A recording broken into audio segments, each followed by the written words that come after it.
Welcome back to the morning show here on Arise News. Well, since his defection from the ruling All Progressives Congress to the Social Democratic Party, the former Kaduna State Governor, Nasiru El-Rufai, has been working tirelessly to build a strong opposition to challenge President Bola Ahmed Tinubu in the 2027 election.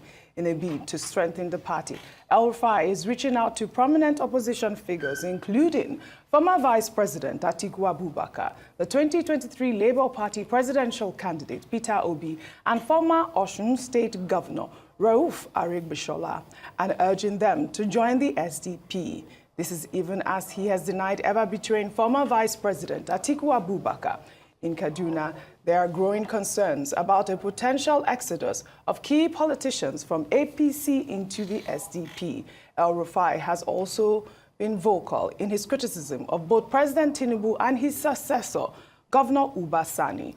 The former governor accused Sani of using the police to allegedly abduct Jafar Sani, a former commissioner in his administration. El-Rufai has also publicly acknowledged his regret for supporting President Bola Ahmed Tinubu, despite being aware of Tinubu's past issues with his academic credentials. All right, El-Rufai is back in the news as always. I mean, now with this defection to the SDP, I don't know if you recall when, he actually said he will never leave the APC. But he was quite instrumental in the formation of the APC. And many have said that, maybe this whole alliance, if he has Peter Obi and, El-Rufai in his camp, maybe he might form a strong coalition, to challenge the APC in the 2027 election. But the most trending topic really is about the fact that he talked about knowing about Tinubu's Chicago documents or his academic credentials. But, they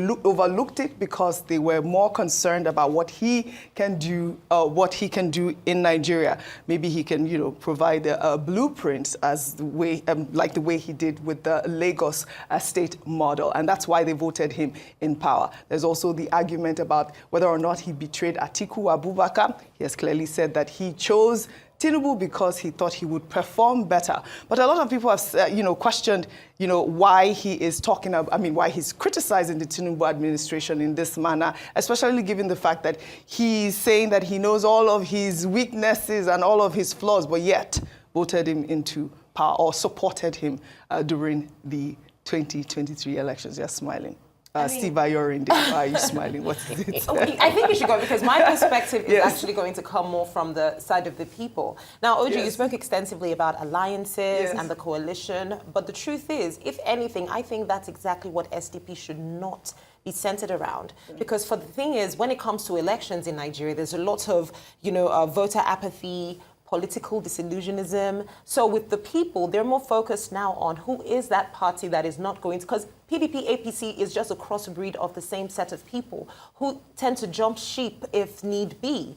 But if you're going to now tell us that you want to form an extension of that by bringing in the same set of people that at some point in time have made up this same party, then what's the difference? You might as well just stay in the same place. Apart from that, we definitely need to break that two-party dominance. So I'm looking at it not even from the alliances that are going to, because that is a norm. But my question is, why do we need a third alliance? You might as well just stay within the two. This is just going to be the exact same space that we're going into, taking from the old. Don't be surprised if this works out. More people are going to jump ship. And then we now have three political parties that we then have to deal with when it comes to alliances and coalitions, because it would just be another cross-pollination of the same set of people.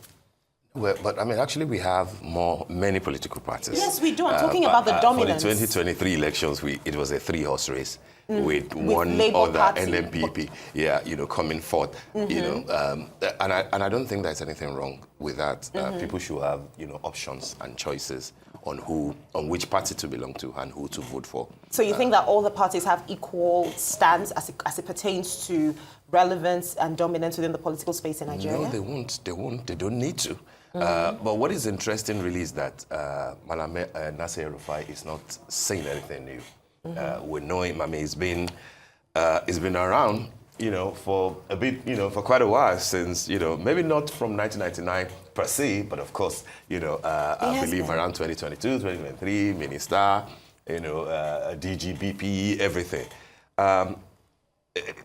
it has become something of a character to him that if he's not in position of relevance, he throws tantrums, you know, and that's another angle. And this is typical of the former governor of Kaduna State. And of course, you will sympathize with him because you will show understanding. His successor in Kaduna State, they are not on the same book. You know, they are, daggers drawn, if you like. He missed being a minister in spite of the contributions that you referred to, you know, getting the president, Asiwaju Bola Ahmed Tinubu, into office. But of course, we know that there are undercurrents. It's not just fighting, you know, the governor that he contributed in installing. It's fighting the Malamere, you know, what was his name? Nuhu Ribadu, you know, by the way, who's also an important person from the north when it comes to political equations beyond 2027. So why did he have to, at this point, leave APC? Because it's practically useless there. You know, no power, Do you know no how influence. That sounds? Sorry? That a politician would leave a political party, Yes. not because he doesn't think that they're doing well, not because he doesn't think that the Nigerian people are benefiting from these policies, but because he does not feel relevant. Yeah, but his rhetoric will be that the party has failed to deliver, you know, according to promise. And if you follow what he's saying, he's basically saying that, oh yes, you know, I contributed in making, you know, Asiwaju and getting APC to win, but then this was not what we bargained for. That's the rhetoric that you will hear. But dig deep down. It's because it's useless. He was not made a minister. There was the expectation that he would be made the minister of power. You know, as a matter of fact, recall that he was with the president at the Chatham House, you know, thing, and one of the questions around power was thrown at him when Asiwaju said, you know, let's democratize it, let people ask. What is the likelihood of a coalition having impact towards the 2027 elections? You can't write politicians off. You know, and because we are not God, we do not know what will happen. But what we know is that politicians will try as much as possible to come together. It is unlikely, just like, you know, when we had a discussion with Chief Etta yesterday, it is unlikely that you have the kind of mega party assemblage that we had in 2013 leading up to the 2015 elections. And what basically happened there was that there were existing parties, regional parties, different parties who came together to fight the PDP. And not only that, there were even important people in the PDP, including 5 sitting governors and 2 other governors in the PDP who were lenient to the cause of the APC, fighting from inside. 5 joined the APC, including Rotimi Amechi, you know, including El-Rufai himself, you know, a number of people. So you really can't compare what Malam Nasir El-Rufai is trying to do at this point with what General Buhari, Muhammadu Buhari, and Asiwaju Bola Ahmed Tinubu did in leading a mega party that dethroned, you know, a party in power. But at this time, maybe there are options. Options will be to say, why don't we may not need a mega party, why don't we get all the other parties to coalesce into a kind of a structure that can fight APC. And he'll be talking, which is the point of why he's talking, you know, to Atiku, who is favorably disposed to the idea of a coalition.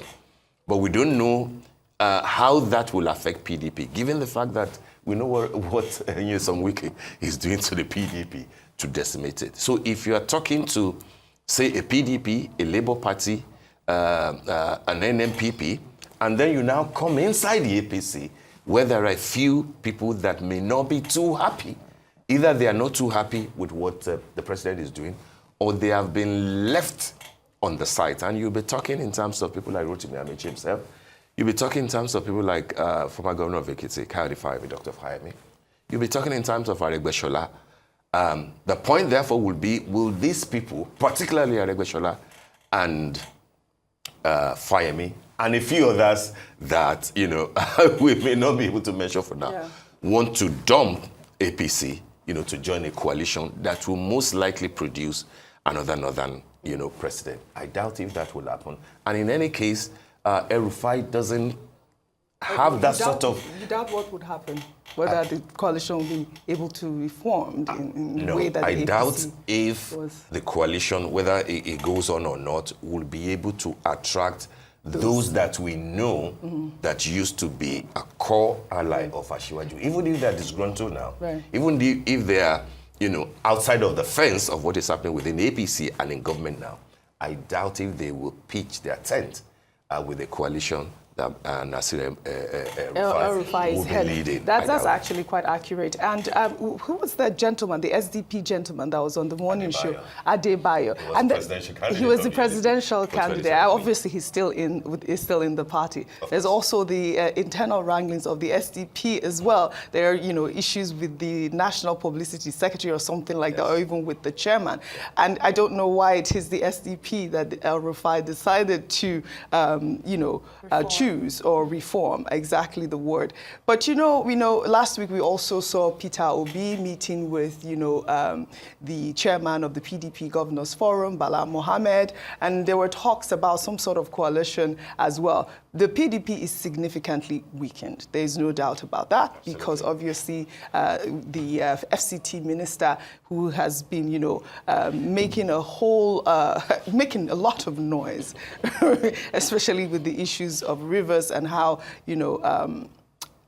he has basically decamped to the APC. So, I think that he basically, that's why basically decamped to the APC. He's got a leg in and the other leg in PDP. well, I don't see anybody who would see Wike as a PDP member at this moment. But also, I think that the most important thing, if they really are serious, is to actually form that coalition in the interests of Nigeria. If they believe that the president is not doing what they wish that he's doing, what they think that he should be doing differently, they should form that coalition in the interests of Nigeria and not selfish interests to, get the APC out of power. The APC have been there for what? How many terms now? This is the third one at this point. Two of Buhari and then one of President Bola Ahmed Tinubu. Now, I think, in a nutshell, APC has become a principality within this. That's what I'm saying. So? Because in terms of everything that has been said right now, with SDP, primarily it is to say we need to build a stronger party. SDP is not saying so. No, it's El-Rufai. Okay. No, I'm saying with El-Rufai in SDP, the main goal is to build a stronger foundation to say there's a lot of people who have been left out. I was quite surprised to see that call for Peter Obi to join, because so does that mean that everybody who supported Labour Party is going to now move over? That is if he decides to become a member of SDP. But I also think that would again that would betray the ideology and the concept of why he even ran in the first place. It was never about fighting for who's going to be in power or who has more control or who feels disenfranchised within this government. It was always about the people. Yeah. So if this is the foundation... It was about him trying to become president. But it was also about the people. Yeah, it was about the people for everybody. No, wait, but I'm speaking in terms of... He wanted to be president, I'm speaking and he in needed terms a of, platform, and he joined Labour Party. That is your thought. I'm speaking in terms of what he has said. Yeah, maybe you might not agree. You said the same thing about people. Atiku said the same thing. So that is what he said. So if that's how you feel, that's okay. I don't know any political party. Hold on, can I just land? Do you mind if I just land on my point? What he said, whether or not we believe it or we do not, or if we believe that, to be honest, politics is the game anyway. But what he has said is, this is not why we are here, because the truth is the power tussle has been the bedrock of the many issues that we have faced in Nigeria. And we will see some of those issues and some of the stories that we address today. So my point is, if the foundation is built off people who feel like we deserve to have more of a position and more influence in this administration and in the affairs of the government, that is a wrong foundation to start with, and it's doomed to just be like every other party we've seen in the last couple of years. And my point, basically, is that there's no single party or anybody who wanted to be president in Nigeria who has said that it wasn't about the people. All right. All right. Coalition or not, I think the main point is that whatever they are forming, they should know that the APC or the Tinubu administration or President Bola Ahmed Tinubu is not just going to fold the exam and wait for this new SDP vehicle, special purpose. We don't even know who's going to be in it. I mean, like Steve has said, I don't think El-Rufai has the political, the clout to pull any big wig into the SDP that is already almost dysfunctional at this moment. Almost, I didn't say dysfunctional, but we'll see. As the story unfolds, we'll continue to follow up on it. That is the nature of that's the nature. That should be an interesting one, though. But what we didn't really touch on, and I would like your thought on the fact that El-Rufai talked about, he knew about Tinubu's Chicago credential, but he didn't say anything about it.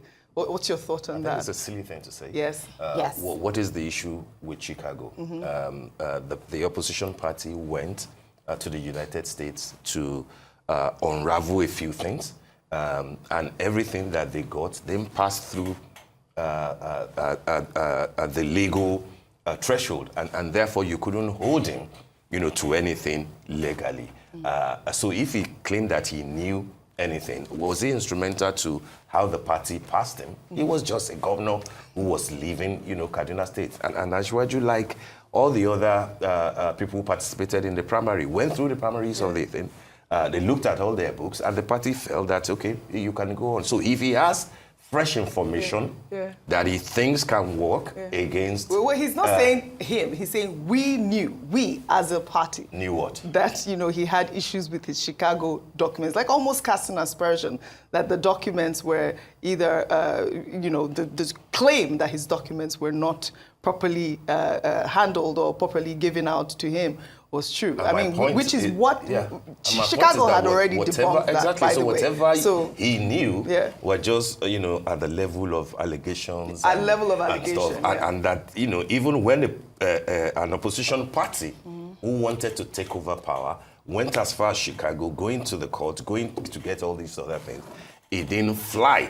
As far as the Nigerian laws are concerned. So what else does he know that he thinks will work against Ashwaju in 2027? But this is how politicians speak. We'll wait for him. The next 1 year, I don't think that 2 years will be interesting. Also throwing himself under the bus by saying that. He always does. I think, he is, and he's very intelligent. I think he's throwing himself under the bus by saying that, because that information was, I don't know what that information was meant to do for us. It just showed that... I will use the word clever, like the former president Obasanjo.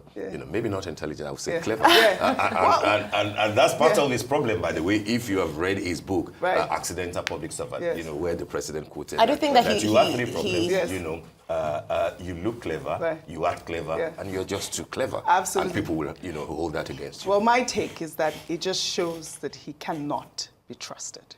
That really is my submission. That's what I said. Because if you knew something that you felt that's like what I'm saying. Could discredit someone and you kept quiet and so you just revealed. And you're telling us this now, in today, where you have another.